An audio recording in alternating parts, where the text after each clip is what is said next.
The Arizona desert stretched endlessly under the scorching afternoon sun, its red earth cracked and unforgiving. 17-year-old Ayanna knelt beside the charred remains of what had once been her grandmother's hogan, her calloused fingers sifting through ash and debris. 3 weeks had passed since the cavalry came, 3 weeks since her world burned to nothing. The acrid smell of smoke still lingered in the air, mixing with the scent of sage that her grandmother used to burn during evening prayers. Now, there were no more prayers, no more evening gatherings around the fire, no more stories told in the Apache tongue that connected her people to the land they had called home for generations. Ayanna's dark eyes, rimmed with exhaustion and grief, focused on something glinting beneath a pile of burnt wooden beams. Her heart stopped. There, half buried in the ashes of her childhood home, lay a sheriff's badge. The metal was tarnished but unmistakable, 5-pointed star with sheriff engraved across the center, and below it, Copper Ridge County. Her hands trembled as she lifted the badge, feeling its weight. This wasn't just a piece of metal, it was evidence.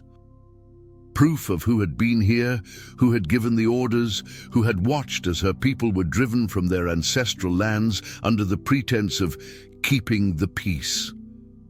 "You were here," she whispered to the empty desert. "You watched them burn everything." The wind picked up, carrying dust devils across the desolate landscape where her village once thrived.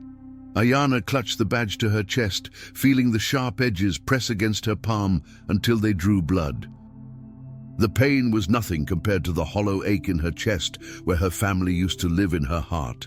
She remembered that terrible morning, the thunder of horses, the shouts in English she barely understood, the soldiers with their blue uniforms and cold eyes, her grandmother pushing her toward the canyon, telling her to run, to hide, to survive.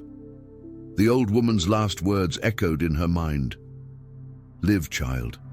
Live and remember who we are." Now, standing in the ruins of everything she had ever known, Ayanna made a decision that would change everything. She wouldn't just remember, she would act. The badge in her hand was more than evidence. It was a map leading to the man responsible for her people's suffering. The setting sun painted the desert in shades of blood orange and deep purple, as Ayanna wrapped the badge in a piece of torn fabric from her grandmother's dress. She had heard the older men speak of Copper Ridge, a settlement 3 days' journey northeast. There, she would find the sheriff who had lost this badge. There, she would find answers. As darkness fell over the destroyed village, Ayanna gathered what little she could carry. A worn leather pouch with a few coins her grandmother had hidden, a knife her uncle had made, and a small photograph of her family taken by a traveling missionary years ago. The faces in the picture seemed to watch her, waiting for justice that might never come. But Ayanna had learned something important in these weeks of solitude and grief. Sometimes justice wasn't something you waited for. Sometimes you had to take it into your own hands. Sheriff Thomas Brennan sat behind his desk in the dim light of the Copper Ridge jail, staring at the amber liquid in his glass. Outside, the town was settling into its evening rhythm. Merchants closing their shops, families gathering for dinner, children playing in the dusty streets. Normal life continuing while his world remained frozen in perpetual winter. The empty house awaiting him held no warmth, no laughter, no gentle voice asking about his day. Sarah had been gone for 8 months now, taken by the fever that swept through town last winter, and Tom still couldn't bring himself to remove her belongings from their bedroom. Her dresses still hung in the wardrobe, her books still marked with pressed flowers she had collected during their Sunday walks. At 42, Tom had become a hollow man going through the motions of living. He enforced the law because it was what he knew, what gave structure to days that otherwise felt meaningless. But lately, even that purpose felt questionable. A soft knock interrupted his brooding. "Come in," he called, quickly setting aside the glass. Deputy Charlie Morrison, barely 25 and still eager to prove himself, stepped inside. "Sheriff, there's a young woman outside asking to see you. Says it's important." Tom frowned. "What kind of important?" "She wouldn't say, but—" Charlie hesitated. "She's Apache, Sheriff, and she looks like she's been traveling hard." The words hit Tom like a physical blow. Apache.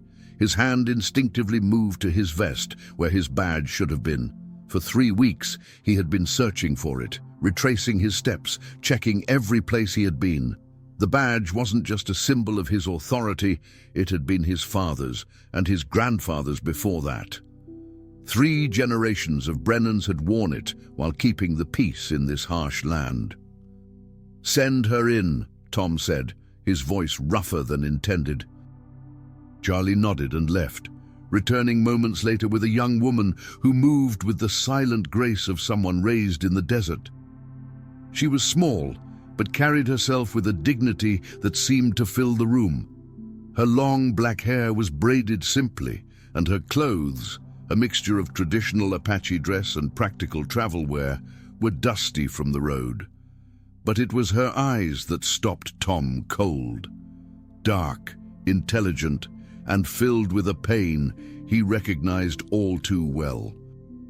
The look of someone who had lost everything and was still trying to figure out how to keep breathing. "Sheriff Brennan?" Her English was clear, with only the slightest accent. "That's right." Tom stood, gesturing to the chair across from his desk. "Please sit. I'm told you wanted to see me." Instead of sitting, she reached into a small pouch and placed something on his desk. Tom's heart lurched. His badge, his family's badge, lay between them like an accusation. "I believe this belongs to you," she said quietly. Tom's mouth went dry. "Where did you find this?" "In the ashes of my grandmother's home." Her voice remained steady, but Tom caught the slight tremor in her hands. "In the ruins of my village, where your people came 3 weeks ago." The room fell silent, except for the ticking of the clock on the wall. Tom stared at the badge, memories flooding back. The orders from the territorial governor. The pressure from local ranchers who wanted the Apache moved to the reservation. The promises that it would be peaceful relocation. "What's your name?" he asked softly. "Ayana." "Ayana." He repeated the name carefully, giving it the respect it deserved. "I remember that day." "Do you?" Her composure cracked slightly. "Do you remember watching them burn our homes? Do you remember the children crying as they were loaded into wagons like cattle?" Tom sat back down heavily, suddenly feeling every one of his 42 years.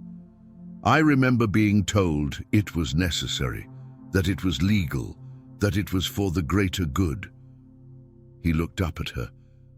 "I remember feeling sick to my stomach the entire time." "But you were there." "Yes, I was there." The honesty in his voice seemed to surprise her. She studied his face, looking for deception and finding none. "I won't insult you by making excuses," Tom continued. "I was there because it was my job, because I was following orders.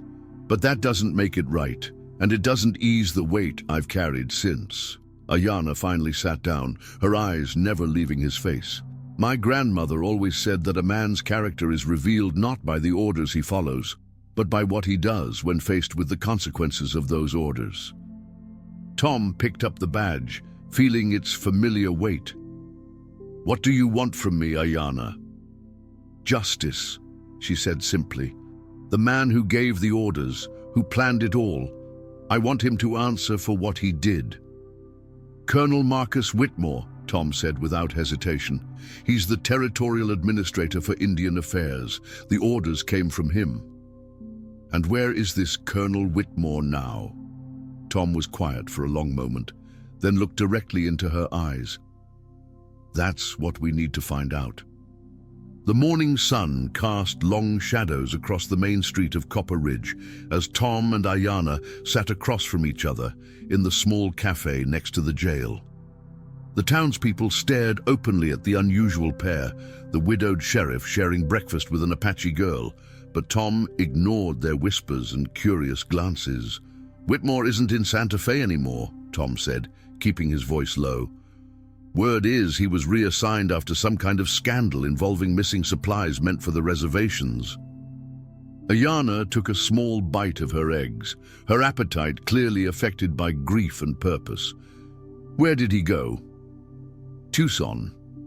He's been put in charge of a new initiative there, something about civilizing the remaining free Apache bands." Tom's jaw tightened. "Seems like he's been rewarded for his efficiency." Efficiency. The word came out like a curse from Ayana's lips. "Is that what they call destroying families?" Tom set down his coffee cup, the ceramic clattering slightly against the saucer. "Ayana, I need you to understand something. Going after Whitmore isn't just dangerous. It's likely impossible. He has connections, protection. The law is on his side." "The law?" She looked at him with those penetrating dark eyes. "Is the law supposed to protect people or destroy them?" The question hung in the air between them. Tom had asked himself the same thing every night since the raid, staring at the ceiling in his empty bedroom, wondering when he had stopped being a protector and become an enforcer of other men's cruelty. "In theory, it's supposed to protect everyone," he said finally. "In practice," he gestured helplessly, "in practice, it protects those with power and destroys those without it." Ayana finished his sentence. "My grandmother used to say that true justice exists in the space between what is legal and what is right." Deputy Morrison appeared at their table, looking uncomfortable. "Sheriff, I hate to interrupt, but we've got a situation at the bank. Mr. Henderson says someone tried to break into the safe last night." Tom sighed and stood up. "I'll be right there, Charlie." He looked down at Ayana. "Will you wait for me? We're not finished talking." She nodded, and Tom hurried out with his deputy. Alone in the cafe, Ayana became acutely aware of the stares and whispered conversations around her. An elderly woman at a nearby table leaned over to her companion. "I don't understand why Sheriff Brennan is wasting time with that Indian girl," the woman said, not bothering to lower her voice. "After what happened to his poor Sarah, you'd think he'd have more sense." "Maybe grief has addled his mind," the companion replied. "Though I heard she's been asking questions about that Apache business a few weeks back, probably looking for trouble." Ayana kept her expression neutral, but her hands clenched into fists under the table. These people spoke about her village's destruction as that Apache business, as if it were nothing more than an inconvenient administrative matter. An hour later, Tom returned looking frustrated. "False alarm. Henderson's safe hadn't been touched. Apparently his cat knocked over some papers and he panicked." He sat back down, studying Ayana's face. "You look angry." "Your townspeople have interesting opinions about recent events," she said carefully. Tom's expression darkened. "What did they say?" "Nothing I haven't heard before." She met his eyes. "But it reminded me why I can't do this alone. In their eyes, I'm not a person seeking justice. I'm just a troublemaking Indian girl. And what am I in this equation?" Ayana considered the question seriously. "You're someone who has the authority to ask questions they can't ignore, someone who can go places I can't go, speak to people who won't speak to me." She paused. "But more than that, you're someone who was there, someone who knows what really happened." Tom was quiet for a long moment, then pulled out a telegram from his pocket. "This came in this morning. Whitmore is planning a consultation visit to the San Carlos reservation next week. He's bringing a full military escort and several territorial officials." "Why are you telling me this?" "Because San Carlos is where they took your people. If you want answers, if you want justice, that's where we'll find him." Tom leaned forward. "But I need you to understand what we'd be getting into. Going against Whitmore means going against the territorial government, the military, powerful ranchers, everyone who benefits from the current system. Are you trying to talk me out of this?" "No." Tom's voice was firm. "I'm trying to make sure you understand the cost, because once we start down this path, there's no going back. They'll come after both of us." Ayanna was quiet for a moment, then reached across the table and placed her hand over his. The gesture surprised them both, a bridge across the vast divide of culture, history, and pain that separated them. "Sheriff Brennan," she said softly, "what is the point of surviving if you don't live for something meaningful?" Tom looked down at their joined hands, his weathered and scarred from years of hard work, hers smaller but equally strong from a life lived close to the land. In that moment, he saw something he had lost months ago when Sarah died: purpose. "Call me Tom," he said. "And we leave for San Carlos tomorrow." The San Carlos reservation stretched out before them like a scar on the desert landscape. Even from a distance, Tom could see the rows of canvas tents and crude wooden buildings that housed hundreds of Apache families torn from their ancestral lands. Dust swirled in the hot wind, and the smell of too many people living in too small a space carried across the desert. "It's worse than I imagined," Tom murmured, adjusting his hat against the blazing sun. Ayanna said nothing, but he could see the tension in her shoulders, the way her jaw tightened as they rode closer. This was where her surviving relatives had been taken, where her people were slowly dying of despair and disease, while politicians in distant cities debated their fate. They had spent 2 days traveling from Copper Ridge, sleeping under the stars, and sharing stories that bridged the gap between their worlds. Tom had told her about Sarah, about the dreams they had shared for a ranch of their own, about the emptiness that had consumed him since her death. Ayanna had shared memories of her grandmother's wisdom, her uncle's skill as a hunter, the way her village came alive during the harvest celebrations. Now, approaching the gates of the reservation, both felt the weight of what they were about to attempt. "There," Ayanna pointed to a cluster of official buildings near the center of the compound. "That's where the administrators work. If Whitmore is here, that's where we'll find him." Tom nodded, his hand unconsciously checking the badge pinned to his vest. The same badge that had led Ayanna to him now returned to its rightful place, but carrying new meaning. They were stopped at the gate by 2 soldiers who looked barely old enough to shave. "State your business," one of them demanded, his rifle held casually but ready. "Sheriff Tom Brennan, Copper Ridge County," Tom said, showing his credentials. "I'm here to see Colonel Whitmore regarding some administrative matters."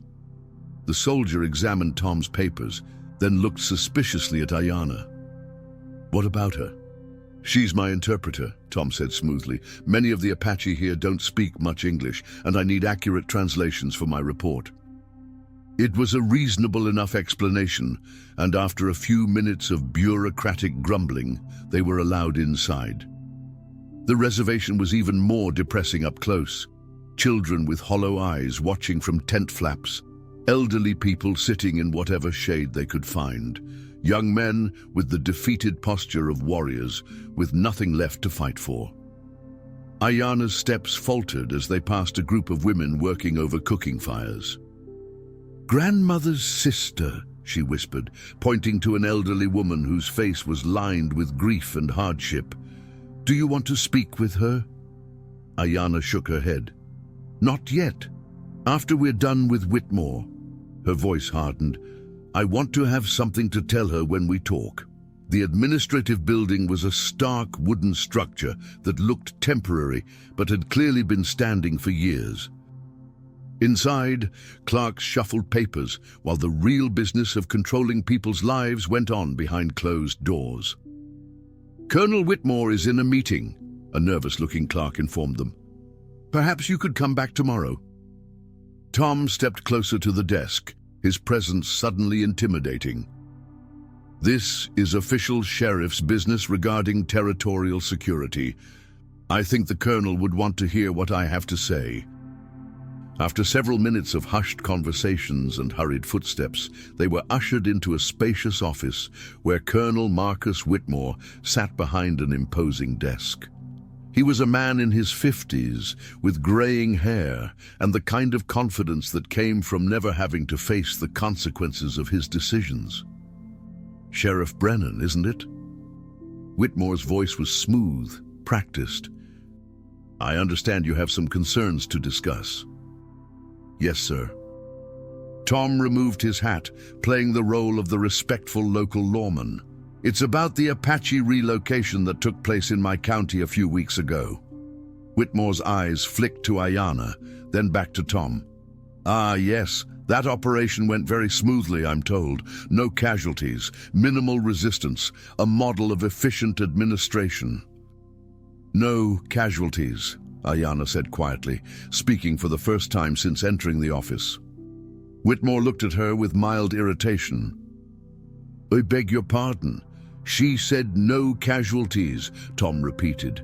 "I think she's questioning that assessment."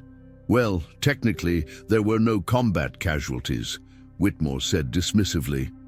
"If some of the older Indians couldn't handle the journey to their new homes, that's hardly the government's fault." Ayanna's hands clenched into fists, but she remained silent. Tom could see the effort it took. "The thing is, Colonel," Tom continued, "there have been some questions raised about the operation, concerns from local citizens about whether proper procedures were followed." Whitmore's expression hardened slightly. "What kind of concerns?" Tom reached into his pocket and pulled out a small leather journal.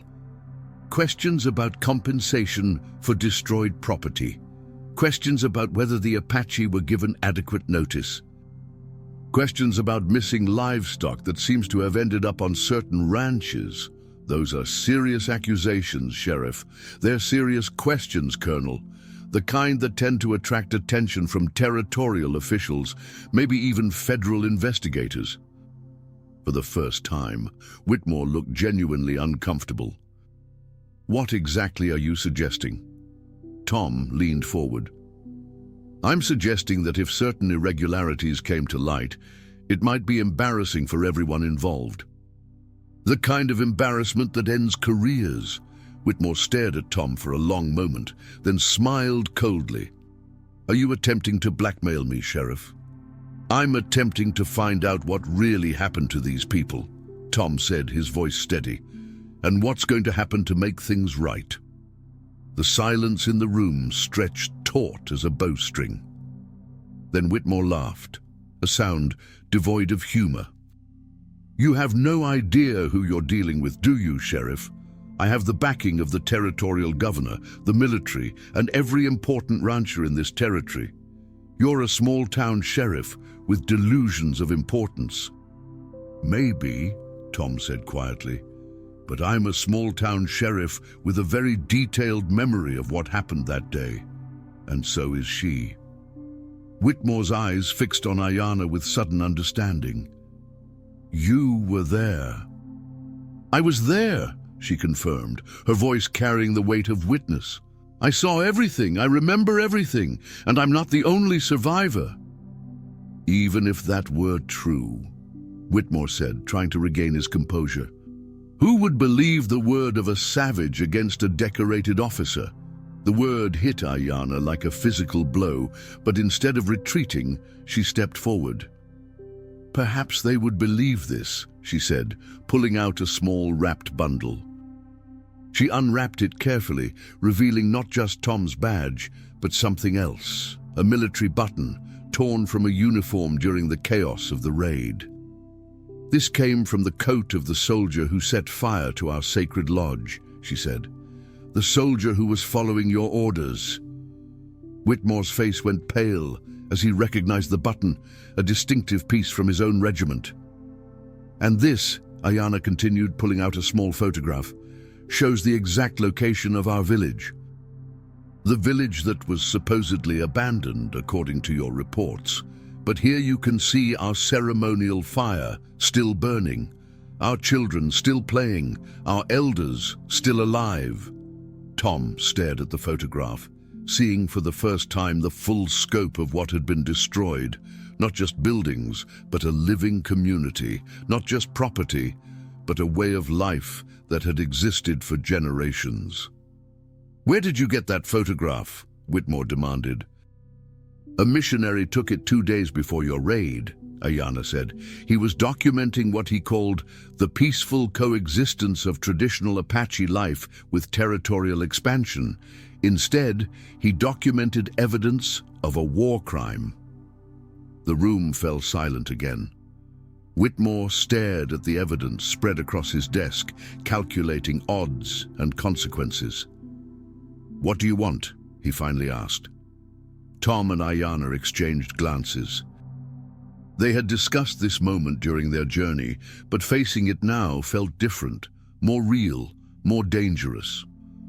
"Full compensation for the families who lost everything," Tom said.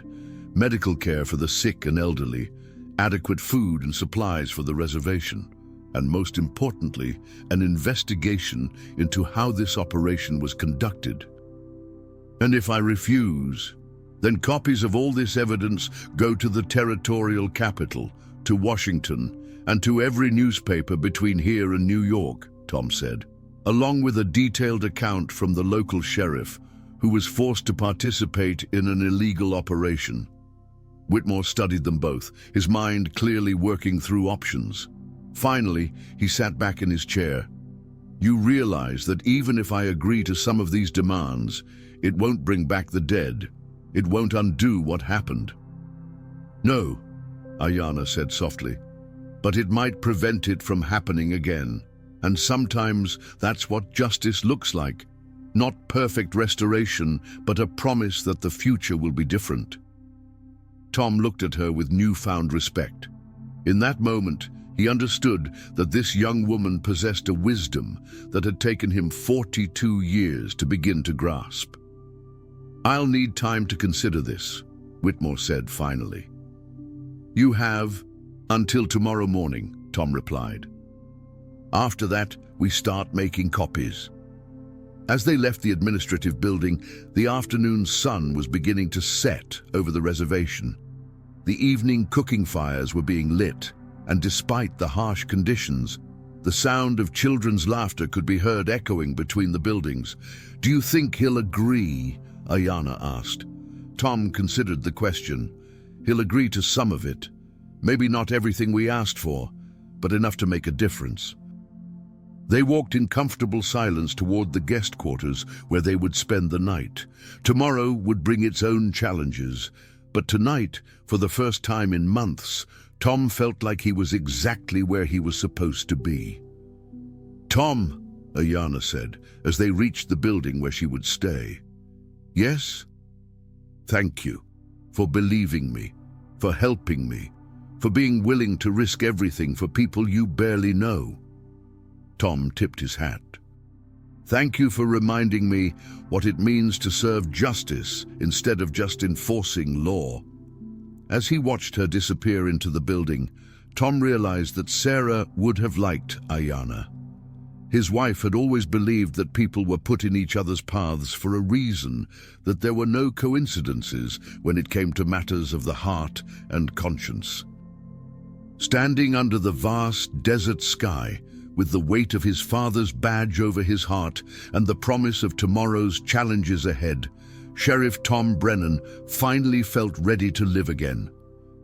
The next morning brought both victory and new understanding. Whitmore, faced with evidence he couldn't deny and political pressure he couldn't ignore, agreed to most of their demands. Compensation would be paid, conditions on the reservation would be improved, and an official inquiry would be opened into the conduct of the operation. It wasn't perfect justice. Nothing could restore what had been lost, but it was a beginning. As Tom and Ayana prepared to leave San Carlos, they both understood that their unlikely alliance had created something powerful. Proof that justice was possible when people chose to do what was right instead of what was easy. Ayana would stay on the reservation for a while, helping her surviving relatives and working to ensure that Whitmore kept his promises. Tom would return to Copper Ridge, but with a new understanding of what it meant to serve and protect all the people in his county, not just the ones who looked like him. The badge that had brought them together now represented something different, not just the authority to enforce law, but the responsibility to seek justice, even when it meant standing against the very system that granted that authority. In the end, they had learned that sometimes the most important alliances are forged not in similarity, but in a shared commitment to what is right. It was in the recognition of their differences that they found strength, in the understanding that standing together for a greater cause transcended personal histories and conflicts. And sometimes, justice isn't about revenge, isn't about settling old scores. It's about ensuring that tomorrow's children have a better world than yesterday's, a world where the wrongs of the past no longer haunt the future. It's about planting seeds for a future that is built on fairness, compassion, and the hope that humanity can evolve and do better. As Tom rode back toward Copper Ridge, his thoughts were heavy but clear. He carried with him the memory of Ayana's courage, her steadfast belief in what was right, the way she had stood firm in the face of adversity. Along with that memory came the weight of his renewed purpose, a sense of responsibility that was stronger than ever before. He knew that even in the harsh desert of loss and injustice, something meaningful could still grow, whether it was through the small acts of kindness or the bold stand for truth. Life had a way of finding its balance. The world might be full of challenges, but there was always the possibility of growth, of change, of hope, even in the darkest corners.